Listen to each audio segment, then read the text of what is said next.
So about the author, Jamaica, I don't know how to pronounce her name, Kinnisad, was born Elaine Potter Richardson on the Caribbean island of Antigua, an island that would not gain full independence from British colonial rule until 1981. She was a precocious child and a voracious reader. At 17 years old, she was disillusioned by her family's lack of support for her talents and moved to New York. Kinnisad later became a staff writer for The New Yorker. By 1985, writing under her chosen name, she had earned acclaim to 2 books, At the Bottom of the River, a book of short stories, and Annie John, a semi-autobiographical novel. Using life to inspire fiction, Kinnisad cultivated a voice distinct from the male Caribbean writers to explore the complex of relationships, the effects and after effects of colonialism and general alienization. Okay, so this is chunk 1 from On Seeing England for the First Time. So she's obviously, it said she was born in and off the Caribbean on the island of Antigua. So this is her first time coming to England. Okay, and if you're not if you have a question or something, I need you to unmute and say it because I can't see the chat while I'm reading. So chunk 1. When I saw England for the first time, I was a child in school sitting at a desk.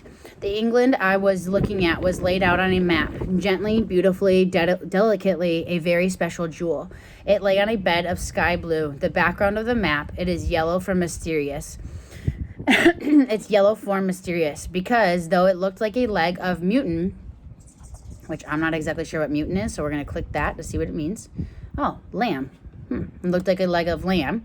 It could not really look like anything so familiar as a leg of mutant because it was England, with shadings of pink and green. Unlike any shadings of pink and green I had seen before, squiggly veins of red running in every direction. England was a special jewel, all right, and the only special people got to wear it. The people who got to wear England were English people. They wore it well, and they wore it everywhere, in jungles, in deserts, on plains, on top of the highest mountains, on all the oceans, on all the seas, in places where they were not welcome, in places they should not have been. When my teacher had pinned this map upon the blackboard, she said, "This is England." And she said it with authority, seriousness, and adoration. And we all sat up. It was as if she had said, "This is Jerusalem, the place you will go to when you die, but only if you have been good."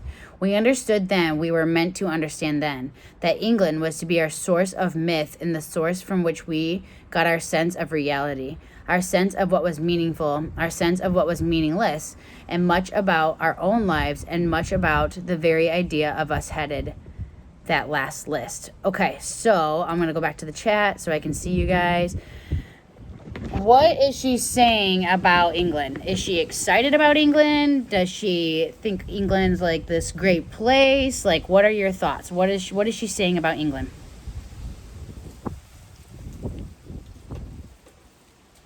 And it's okay if you have like no idea, but like, what do you guys think? Do you guys think she likes England so far?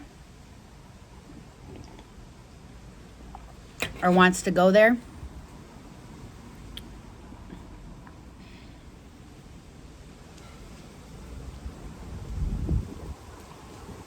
Leilani, what do you think? You think she likes England?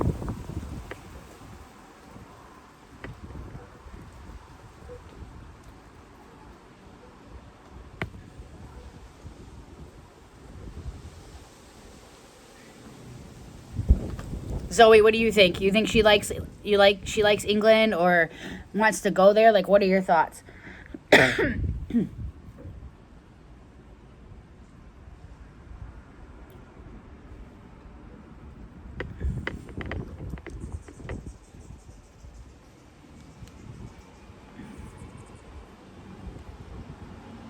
Yeah, good job. She's kind of iffy. Like, she knows, like, she's like, oh, people talk about this great place. It could be great, but I'm not really sure. So, good job. Okay, let's go back. Chunk 2.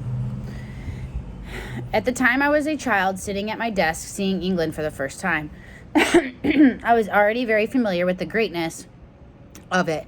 Each morning before I left for school, I ate breakfast of half a grapefruit and egg, bread and butter, and a slice of cheese, and a cup of cocoa, or half a grapefruit, a bowl of oat porridge, bread and butter, and a slice of cheese, and a cup of cocoa. The can of cocoa was often left on the table in front of me. It had written on it the name of company, the year where the company was established, and the words "Made in England." Those words, "Made in England," were written on the box the oats came in too. They would have also been written on the box the shoes I was wearing came in. A bolt of gray linen cloth lying on the shelf of a store from which my mother had bought 3 yards to make the uniform that I was wearing had written along its edge those 3 words. The shoes I wore, made in England. So were my socks and cotton undergarments, and the satin ribbons I wore tied at the end of 2 plaits of my hair. My father, who might have sat next to me at breakfast, was a carpenter and cabinet maker.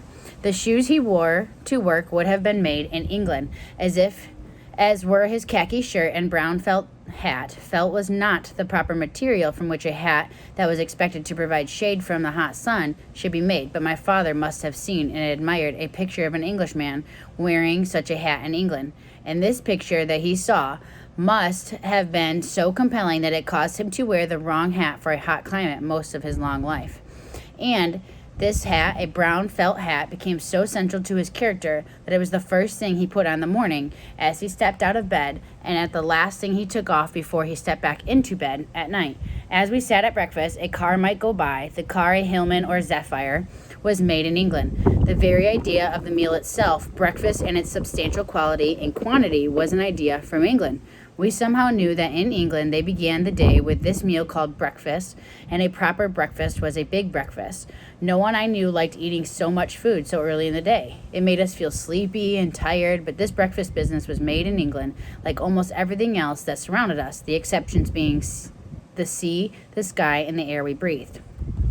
So, going back to our chat, you can see, like, she's like, wow, this is made in England, this is made in England, everything's made in England. So she kind of really looks up to England and how they do things. So that's why her dad wears the wrong hat. They eat a big breakfast. So she's starting to, like, really, really idolize England. Okay? Is everybody with me so far?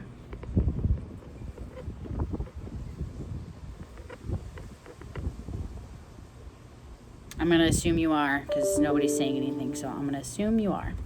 Okay. Skipping down to chunk 3.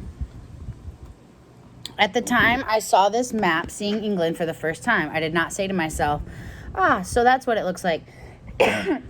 Sorry. Because there was no longing in me to put a shape to those 3 words that ran through every part of my life. No matter how small for me to have had such a longing would have meant that I lived in a certain atmosphere, an atmosphere in which those 3 words were felt as a burden. But I did not live in such an atmosphere. My father's brown felt hat would develop a hole in its crown. The lining would be separate from the hat itself, and 6 weeks before he thought that he could not be seen wearing it, he was a very vain man. And vain means, like, very proud, really into your clothes and stuff like that. He would order another hat from England, and my mother taught me to eat my food in the English way. The knife on the right, the fork on the left. My elbows held still on my side, the food carefully balanced on my fork and then brought up to my mouth. When I had finally mastered it, I overheard her saying to a friend, "Did you see how nicely she could eat?" So not only, we're just going to stop there for a second, not only is she idolizing England, like herself, but her mom is too. And they're changing the way they eat, and just making sure that they are doing it the English way. Okay.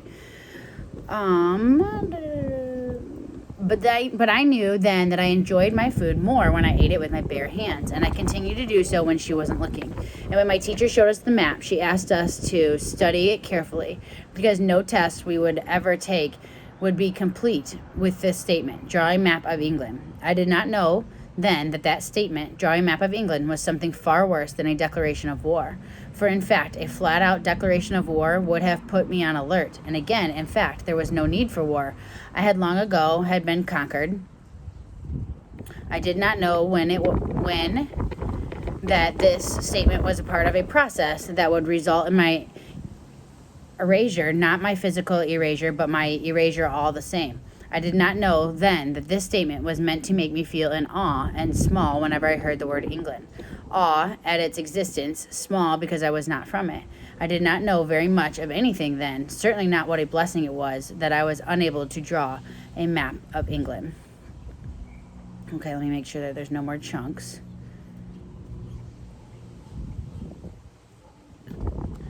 So I'm going to read this last line again. Certainly not what a blessing it was that I was unable to draw a map of England correctly.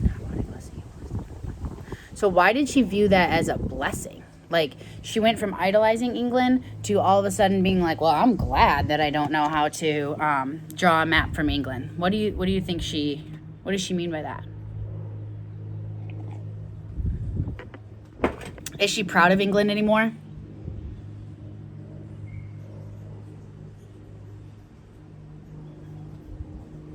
Anybody, go ahead and throw it in the chat. You don't even have to talk.